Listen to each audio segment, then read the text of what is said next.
this evening. Oh my God, I love burlesque. I love the whole attitude, I love the sexiness, I love the wit, I love the humor. I think that we should, incorporate the give a fuck attitude of burlesque into our everyday life. Just liven things up a bit, Like, I'm no longer emptying my handbag. I'm doing the dance of the 7 bus tickets. Oh no, I got a parking ticket on my car, but look, it's got nipple tassels. Ooh.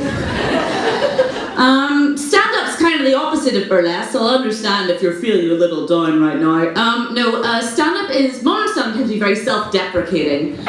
You go to mic and you go, my life's bad, and everyone goes, me too, and then they laugh. You can't really have self-deprecating burlesque. You can't get up and be like, well, here's my boob. Fuck, and there's the other one, and now they're spinning. Oh, what am I like? Oh. You can't do that, it doesn't work. My name's Mary Flanigan. That's not a stage name, but it is a stage Irish name. The way you can tell if your name is ridiculously Irish is if you can imagine it on a poster followed by the words, and the little people. Okay, yeah. It works! That's a pretty old reference that I've just made, because I am secretly 57 years old. You've kept yourself so well, death becomes her. No, oh, the pig's blood that I sleep in. But I like things that young people like. I like BuzzFeed. Anybody else go on BuzzFeed? Yeah. Oh, wow, somebody works for them. Okay, great. No, anyone notice that BuzzFeed's been getting a little weird recently? Anyone seen that quiz? We can tell by your eye color what color eyes you have. Or Disney princesses reimagined as dreams your mother once had for you, but she's had to give up on it now because it's just not realistic. You're not going to be a doctor. Or the other quiz they had, which Disney princess does your boyfriend like to dress up as whenever you leave the house? And 3 gifts to help him perfectly explore his gender exploration. Yes, that's all I'm saying. No, but I like personality quizzes. I like finding out what kind of person, I like being told what kind of person I am and then going, oh, you're right.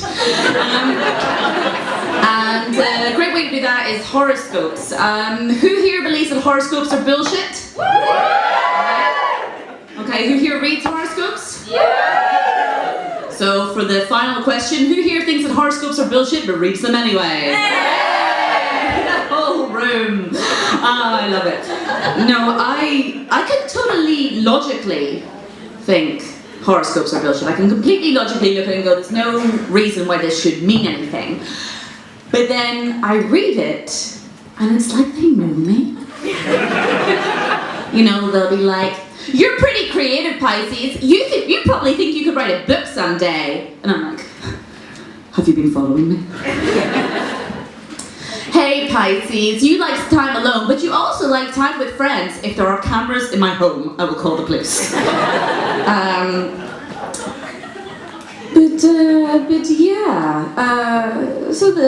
So hold on, question for the ladies. That's it, that was just the question. It was just singing ladies. And none of you responded. No, okay. Ladies, do you ever find yourself looking at a guy and thinking, is he the rakish man about town of my dreams? Or does he just have a beard? Is he the debonair man of culture that I've been waiting for, or does he just have a beard? Does he have a jawline, or is it a beard?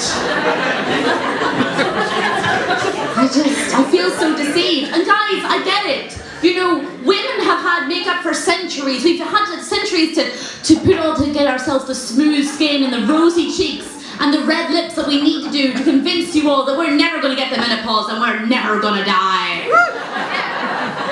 But that's what beards are. Beards are 3D makeup. They're green screening in chins for fat guys.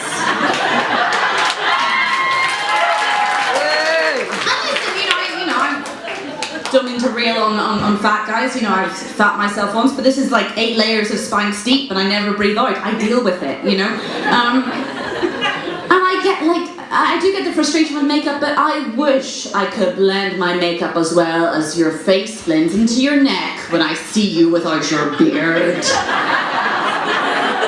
And if my makeup grew, then we wouldn't be having this discussion. If my eyelashes grew mascara, then it would be the whole thing over. It'd be totally fine. So how about, for the next date that you find yourself on, I'll bring Gillette razors, and you bring a bag of Boots makeup wipes, and we start in a spirit of honesty.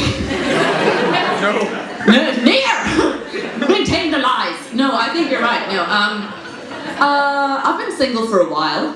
Don't know why. Just because that's my opener with guys, that whole routine. So, it takes a while.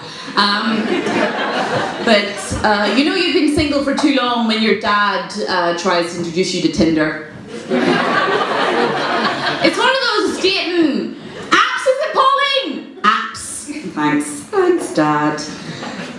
But no, I've been single for quite some time, and what you end up doing whenever you've been single for a while is wringing intimacy out of every possible interaction. In the shop, and they're like, have a nice day, and I'm like, oh, well now I will. At the bus stop, this is crazy, but are you waiting on the 7A as well? What's happening here? Getting so desperate for intimacy, those 8 spiders you're meant to eat in your sleep at night? Spend my nights lying awake with my mouth open, waiting on them to walk over and go, is it hard to meet new people? But they never come. Maybe because it's an urban myth. Maybe because they're too busy spinning webs in my musty ass vagina. Maybe.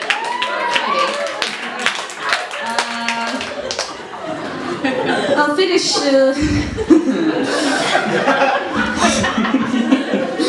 You've just seen some beautiful talented women, and then there's me going, musty ass vagina.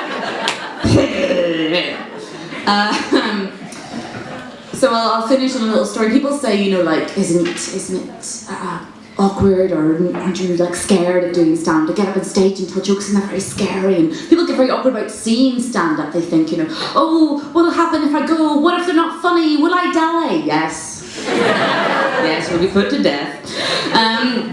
No, but this doesn't embarrass me at all, because I've known true humiliation, and my moment of true humiliation came whenever I was totally alone. It was my first term of university, and first couple of weeks, my first term of university, and my university had this sort of event, and it was an STD test for a pint, right? This great system. It was in England. Don't worry, I don't think the Queen would let me do that. But basically, what happened is you go in, you give it a little swab, you come out, you give it to a nurse who's waiting to take the swabs, and she gives you a stamp on your wrist, and you go into the students' union, and you get a free pint. It was great, guys. It was an amazing system. But there I was, standing in a women's bathroom cubicle alone, thinking, I probably don't have an STD, because I definitely haven't had sex. But there's no way I can go out and hand back the pristine, unopened swab back to the nurse, because then I will die. So what can I stick it in to get the weirdest result? What? Looking at the tampon, then thinking that's a bit obvious. Toilet water. I wanted to stick it in something so strange that the whole NHS would grind to a halt and they go, everybody stop! There's a Flanigan M in the southeast of England that needs her understairs looked at right now. But I just swapped it anyway, took it back to the nurse, got my stamp, got my free pint. Yes! Thanks, guys. And the NHS still has that swab, but now an Argentinian rugby player has my virginity. So